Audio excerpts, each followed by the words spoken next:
Hello, everyone. Hello. Hello. Hello. As you can see, I am a blonde.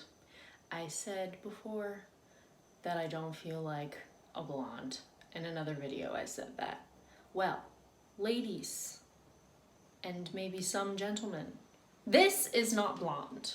This is Vertigo blonde. This is Virna Lisi blonde. This is Nordic blonde. Icy blonde. I thought I would show you guys just a very impromptu little makeup tutorial of how I shall be doing my makeup with this lovely bleached silk hair, right? Because we've changed the aesthetic up. We gotta have a makeup look to match it, okay? So I'm going to do that real quick.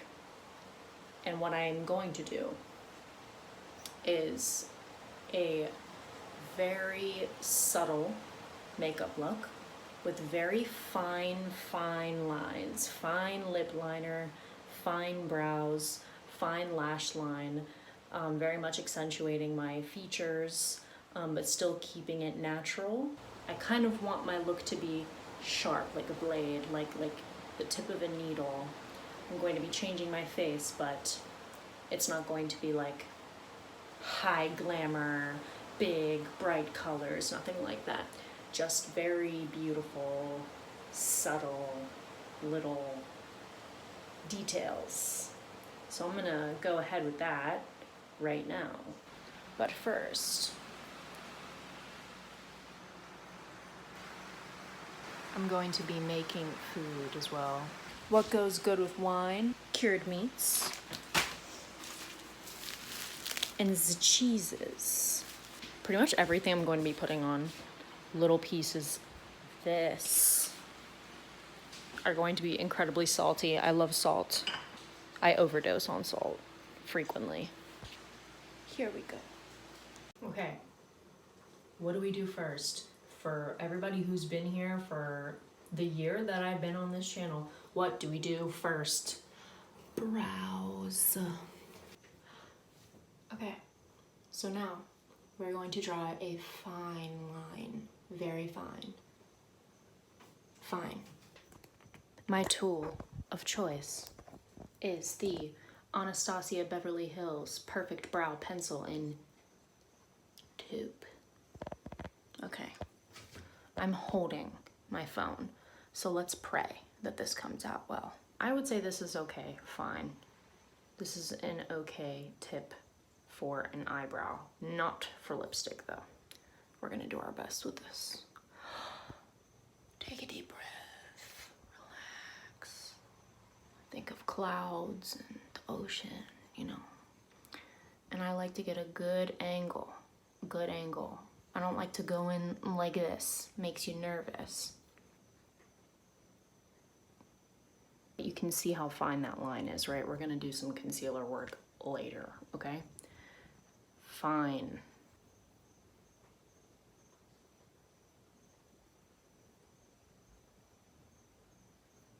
So we're gonna go in with some concealer and make sure that you really can't see any of my real eyebrow hairs underneath.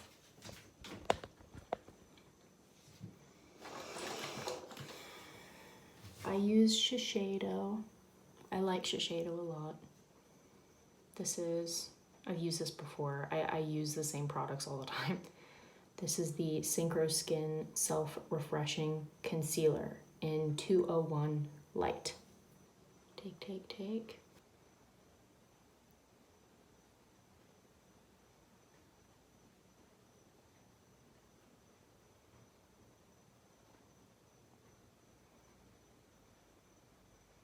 And what's great about concealer and doing thin eyebrows is that it doubles as a primer for the lids.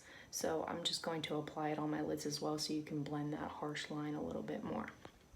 Okay, here they are. Very nice. Okay, so now that we have the eyebrows done and everything is clean cut and nice, and we've got like a little bit of a primer on the lids now, I am going to do my lashes, and I like to do my lashes in a way that I think accentuates my eyes. I am not trying to make my eyes look like a shape that they are not. I'm trying to accentuate the natural droop of my eye. So I like to have a little bit more of like a cute, flirty kind of droop, kind of like a Marilyn Monroe, kind of like a Lana Del Rey, little like sad girl droop. So what I do is I take my mascara and I put the mascara on top so that my lashes become heavy and so that they're put downward. And then I take liner, just like any black liner, and then instead of drawing the line up to do like a little cat eye, because that's not what my eye looks like, my eye droops down, so I continue the line downward, and it gives you a very, very nice, or gives me anyway, a very nice little sweetheart eye look. So that's what I'm going to do.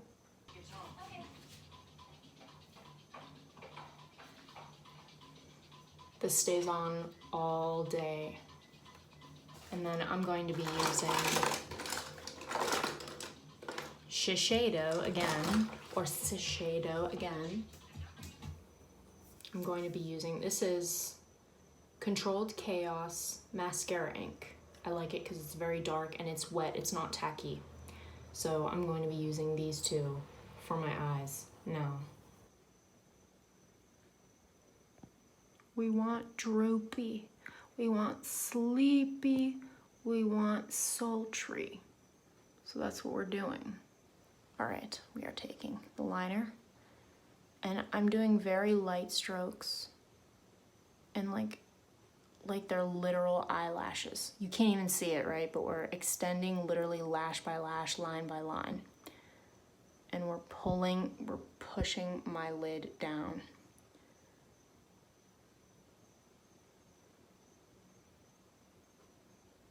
See? Right? The difference? The lighting in here is so terrible, but okay. You see what I'm saying? The whole thing with the mascara, pushing it down, it's not just about pushing it down. It's making sure that all of your lashes are in a line to create an illusion like it's one line. They aren't supposed to like come upward like this, right? Where you see like individual lashes. You want to push them down to the point where they create one line. So that's what I try to do. So now that we have the droopy eyes going, for whatever reason, I put on my eyeshadow after I put on my mascara because I don't do any kind of like elaborate eyeliner or anything that gets destroyed whenever you put on eyeshadow. So I always put it on after. But what we're gonna do is we're going to add just like some sparkle and just lighten up this area. We want it to be bright and awake. So I'm going to be using a very, very light eyeshadow first. I just use a Morphe palette. I'm going to use that shade. Very, very bright. We wanna brighten the face up. I want my face to resonate with my hair. Apply it and smooth out any of the lines that the concealer or primer may have made, and just give that a nice little buff out so everything is nice and clean, because a gal like me can't rely on foundation to smooth out all of the edges. So now that we have a nice bright base, I am going to take one of my favorite eyeshadows on planet Earth. I love this entire collection, as you can tell. It is the Urban Decay Space Cowboy eyeshadow. I can't remember what the series is called. I love it so much, right? And I don't even know what it's called. But it's a series of multi-dimensional reflective like sparkling eyeshadows. I have 3 of them. I love them all. They're so subtle and beautiful, especially this one. Space Cowboy is a nude, and the way that it sparkles, it's not like applying eyeshadow. It's almost like just applying sparkle in the best way. So you don't have, it's not like it's not white or like a color or anything. It looks like it's blending in with your skin and you look like you have a natural shimmer, which is so cool. So I'm gonna apply that. See, you can already see, it's so natural. It's just like applying dust. See what I mean? Damn, that is pretty. Okay, so now that we have, ooh, wish I could zoom in. Look at all that beautiful shimmer. Oh, that subtlety, beautiful. Okay, so now that we have all of that done, I'm done up here. Done, finally up there. And now we're gonna do the lips. And I'm just gonna tell you the products real quick. I'm going to be using MAC's Cherish. And then we're going to line with this, which is also MAC, and Soar. So, for pure enjoyment, I am not gonna talk nothing. I'm just going to sharpen the absolute shit out of this, and then I'm gonna line my lips, and you can just enjoy the pure satisfaction of all of the line work and everything.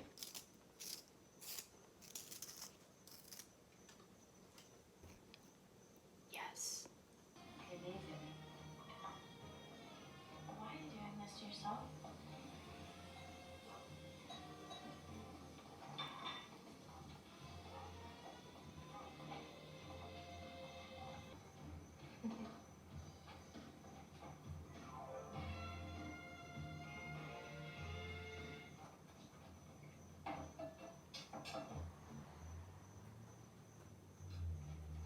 So Brady, how was the halfway house? The same as the last one, Judge.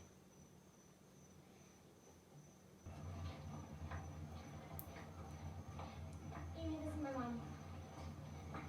No way, she's like the hot big sister. What do you want me to do? Can you take us to Melrose? Let's go.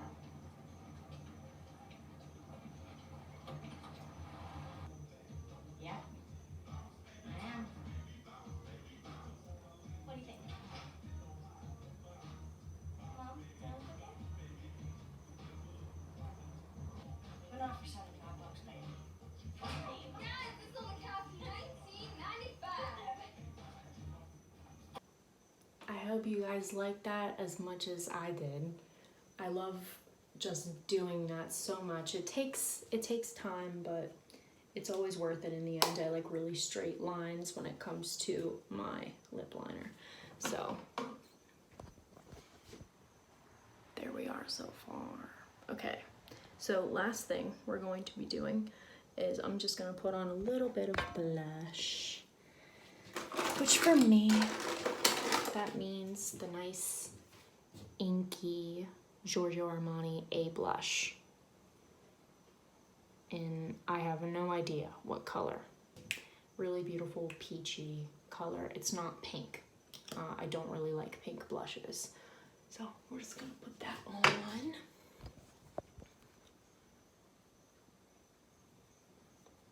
Okay. And we want it to be semi-natural. Okay. All right. So here we are. We've got the full look going on. We got the thin eyebrows. We got a nice glow, little droopy eye, and a beautiful geometric lip. This is it. So now that we have the makeup look done, I just wanted to do a nice little bathroom talk again. I miss doing these. They're so easy. You know, I feel like I'm always in front of the camera, like scripted, because I can't talk in front of the camera usually. but I kind of just wanted to describe my thought process because I inject symbolism into pretty much everything I do. So when I dyed my hair this color, after having a kind of prejudice against blonde, the color blonde, for a while, I thought to myself, after binging on like 1950s, 1960s Italian actresses and the way that their hair looked and their simplicity, I mean, the beauty and their modesty and, you know, this bright blonde hair and the thin eyebrows, and the beautiful lips, their lip shapes were always so beautiful. So there's like this bimbo blonde that's kind of American, and then you have the Hitchcock blonde, the vertigo blonde, the icy, cold, impervious blonde. And I felt to myself, you know, that's a blonde that I can be. That's a blonde that I can embody, have always kind of embodied subconsciously for a long time. I'm gonna put this over here. I feel so weird talking. I hate holding the camera. I'm just sitting down in my tub. But I really felt like this blonde was something that I could embody, and I've never really been a honey blonde, a warm blonde, even an ash blonde. I've always been aggressive, I've always been bold, and I think that this color really is an entryway into a heightened version of myself, because we are combining this past couple of months of artifice with this idea of natural European beauty for me, and kind of having this beautiful hybrid of something that's very much me and something that I like and something that suits me. I'll be honest with you, I do not think that anything really suits me more than bright colors on my hair, because bright colors on my hair, like blonde, light me up. Whenever I have like brown hair, it kind of dulls me down and makes my skin look bad, makes my eyes look a shade darker. You know, I want to be fierce, like Beyonce. I want to be like a fox, like a lioness. I want to accentuate those strong qualities. So here I am. We are at the culmination point. Also, this is on my hand because I have eczema and I'm putting coconut oil on it. If you're wondering what the hell this is on my hand, but to be honest with you, I did not think that my hair would be this blonde, this icy blonde in one sitting. This is one sitting. I thought I would have to come back at least a second time, but I have very fine hair. So getting through to the core of my hair and turning it this color, and I have to tell you, my hair texture is immaculate. It is incredible. Getting to this point took 5 hours, and I'm so grateful. I got it done in one sitting. My hairstylist was amazing. She was super sweet, and I really entrusted her with this task. I do not have good experiences in my life coming to this kind of blonde. I have been this blonde before, and it was horrific. I'll just dive into that very quickly. This kind of blonde made me very nervous because I want to say 10 years ago, I was in a very, very low point in my life, and this is where this kind of symbolism with hair color and beauty and aesthetics came into my life. I was very, very sad, very depressed in this time in my life. This was sophomore, junior year in high school, and I had beautiful long blonde hair, and I wanted to cut it shorter, and I wanted it to be this color. I went to a hairstylist, I think at Fantastic Sam's or Supercuts. They're pretty much the equivalent of one another. And if you guys are hairstylists or you know anything about hair, that is literally like, slap me in the face, you idiot, why would you go there? Okay, basically, this woman cut my hair off first, but she did a blunt cut. And she said, we'll texturize it later. And I could just feel, you know, that gut feeling that you know something's wrong. But I was like, I don't know anything about hairstyling or hair color, whatever, it's fine. And then she goes to bleach it. She doesn't tone it. So we come to the point where my hair is destroyed. It is falling out. It's intact, but it is frizzy, it is yellowish, it is not nice. And we're at the end, and my hair is blunt cut and this bleach blonde and no roots, nothing. And she says, we can't cut it, your hair is too damaged. And I say, what? Like, are you serious? Really? Oh, and I go home, and that's where the real trouble awaited me. My parents are not the people to keep the truth from me. My parents were very upset. They liked the way I looked before, and my drastic change, they told me straight up that they did not like the way that I looked and that what I did was stupid. And it just made me feel worse about it, amongst other actions that were taken against me because of what happened. But I came to, because of all of that trauma, I mean, for real, when something bad happens to your hair as a girl, it's like trauma, like something horrific has happened to you. Especially going from having long, beautiful hair to being short and bleach. I was like, am I in an insane asylum? Like, am I mentally ill? Like, something's wrong. And I felt like it just coupled perfectly. I had this horrific haircut, horrific hair color, and my life was a mess. I couldn't help but put those two together and say, my hair right now is a representation of how I feel internally. And I feel washed out, I feel dead, I feel like bones bleached in the sun, I feel horrific. I don't even know, I think it might have been like a month. A month later I went to go and dye it brown so I could just feel normal and not have eyes on me all the time. And I mean, I would have like family friends coming up to me. I mean, these are European people, all right? They will say whatever to you. There is no filter. They would come up to me and tell me that I looked better the other way. And I'm like, leave me alone. Like, I don't need that extra stress. Jesus, like, keep your opinion to yourself. So that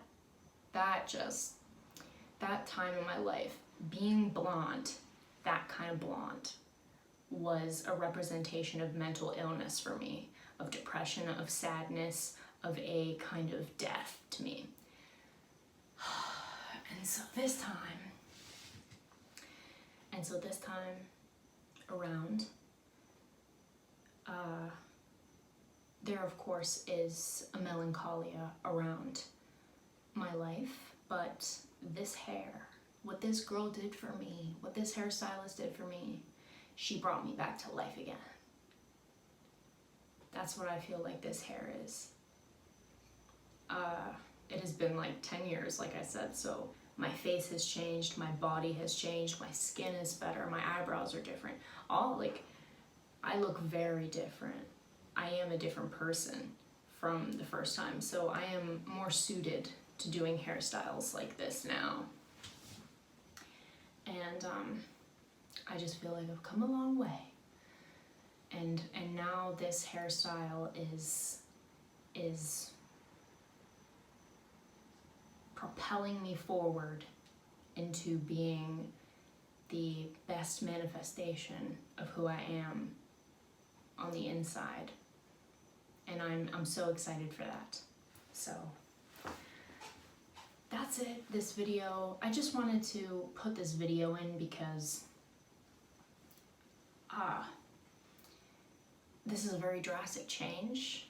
So I didn't want to just like put up my video this week and be like, oh hey, I'm blonde now. Because that's not how it feels to me. It doesn't feel like just something I did. I mean, for fuck's sake, I spent like $500 on this. Like, this is a monumental time in my life. So I thought I'd document it in a YouTube video and do a little makeup look and talk to you guys about what it means to me. Because I believe in taking things like this seriously, and I believe in taking beauty and raising it higher, poeticizing it, romanticizing it, pushing it further.